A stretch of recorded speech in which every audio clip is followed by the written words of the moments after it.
Morning everyone, আশা কৰোঁ সকলো কুশলে আছে। যিহেতু ব্যস্ততাৰ মাজত অলপ ওলাই আহিলোঁ। আজি শিৱসাগৰৰ শান্তিপুৰৰ ওচৰৰ এৰিয়া এটা জগৰা হাবিত আছোঁ।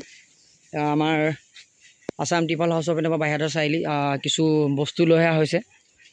যিহেতু এই ব্যৱসায়টোৰ লগত গম পাই মই জড়িত, যিহেতু ডিংকাৰ ফিডাৰৰ পৰা আদি কৰি মই এইবিলাক বস্তু অল আছাম দিওঁ আৰু দানা পোৱালিৰ পৰা আদি কৰি গোটেই বস্তুখিনি দি থাকোঁ।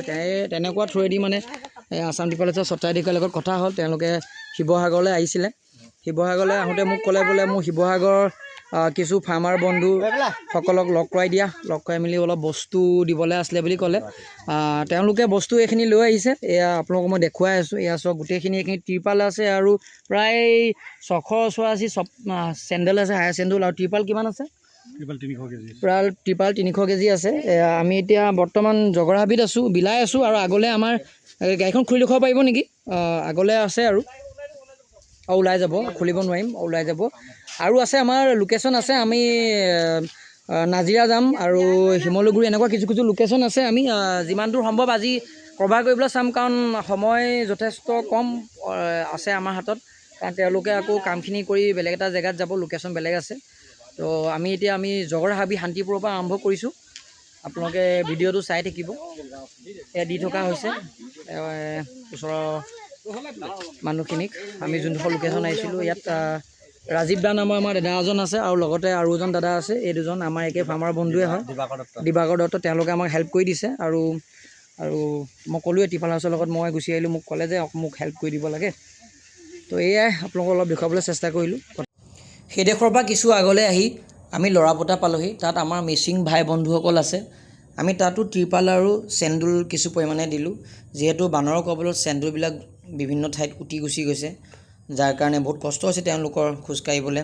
সেইকাৰণে আমি উপযোগী বুলি ভাবি তেওঁলোকক চেণ্ডুল অলপ দিলোঁ, আমি ত্ৰিপাল অলপ দিলোঁ। গৰু গোহালি বহাবৰ কাৰণে, ছাগলী থ'বৰ কাৰণে সুবিধা হয়, যিহেতু এই ত্ৰিপালখিনি পাই গ'লোঁ।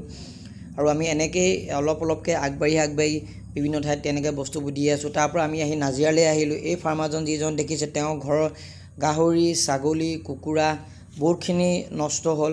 সেইকাৰণে তেওঁক আমি মৰমতে তুলি আৰু গাৰু এটা দিছোঁ। লগতে অন্য কিছু ফাৰ্মাৰৰ কাৰণে যি তাৰ ওচৰে পাজৰে, তেওঁলোকৰ কাৰণে আমি তাত কিছু বস্তু থৈ আহিছোঁ। তাত ত্ৰিপাল আছে, চেণ্ডুল আছে, তুলি আছে, গাৰু আছে আৰু তেওঁলোকে তাৰপৰা আহি লৈ যাব বুলি ক'লে। যিহেতু নাজিৰা সেই অঞ্চলটো বহুত ডাঙৰ, আমি কভাৰ কৰিবগৈ নোৱাৰোঁ।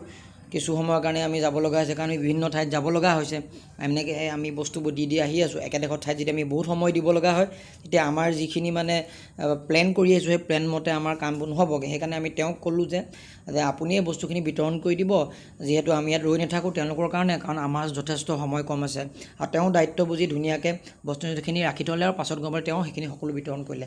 তাৰপৰা অলপ আগলৈ আমি আহি শিমলুগুৰি গড়মূৰ পালোঁ। এই দেখিছেনে আমাৰ ভাই বন্ধুসকল ৰখি আছে। এইবোৰ চব যুৱ প্ৰজন্ম, বৰ্তমানৰ যুৱ প্ৰজন্ম, যি কষ্ট কৰি খাই ভাল পায়। দেখিছেনে গোটেইখিনি ফ্লাড এফেক্টেড মানুহ হয় এই যুৱকসকল। তেওঁলোকৰ গোটেইখিনিৰে ফাৰ্ম আছে, সকলোৰে ফাৰ্ম শেষ হৈ গ'ল। সেইকাৰণে আমি তেওঁলোককো মৰমতে কিছু ত্ৰিপাল, কিছু চেণ্ডুল দিছোঁ, যাতে তেওঁলোকক অলপ হ'লেও সকাহ। দিনটো যথেষ্ট কষ্ট হ'ল, যিহেতু আপোনালোকে দেখা পালে। এতিয়া আমি শিমলুগুৰিৰ পৰা উভতি গৈ আছোঁ। এই সন্মুখত ট্ৰেইন দেখা পাইছে, আমি ট্ৰেইন ক্ৰচিঙত ৰৈ আছোঁ। এয়া বহুত বেছি টায়াৰ্ড, গা বিষাই গৈছেগৈ গাড়ী বহি।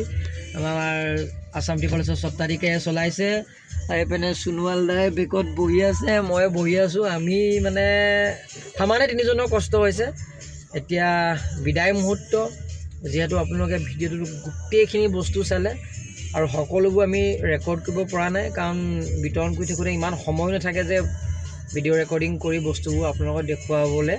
সেইকাৰণে আজিলৈ ইমানতে সামৰণি মাৰিলোঁ। আপোনালোকে ভিডিঅ'টো ধ্যান সহকাৰে চাব আৰু এইযোৰ যিটো বাৰ্তা, যিটো মানৱতাৰ বাৰ্তা, এই বাৰ্তাটো অল আছাম আপোনালোকে শ্বেয়াৰ কৰিব, যাতে মানুহে এই বাৰ্তাটোক জীয়াই ৰাখে, মানৱতাৰ বাৰ্তাটোক জীয়াই ৰাখে। লগতে আপোনালোকে দেখা পালে আছাম টিপাল হাউচৰ স্বত্বাধিকাৰী আৰু তেওঁলোকৰ কৰ্মচাৰী আহি বাহিৰটা চাৰিআলিৰ পৰা কেনেকৈ শিৱসাগৰত কিছু মৰম দি থৈ গ'ল। আৰু লগতে আপোনালোকে আছাম টিপাল হাউচৰ লগত যোগাযোগ কৰিব, যি বস্তু লাগে তেওঁলোকে এটা ভাল ৰেটত দিয়ে, অল আছাম ডিষ্ট্ৰিবিউট কৰিব। লগতে মই আছোঁ আপোনালোকৰ ভাইজান। তেতিয়ালৈকে আপোনালোকে সকলোৱে ভালে থাকক, নেদেখাজনে সকলোকে ভালে ৰাখক। আজিলৈ এৰিলোঁ, ধন্যবাদ।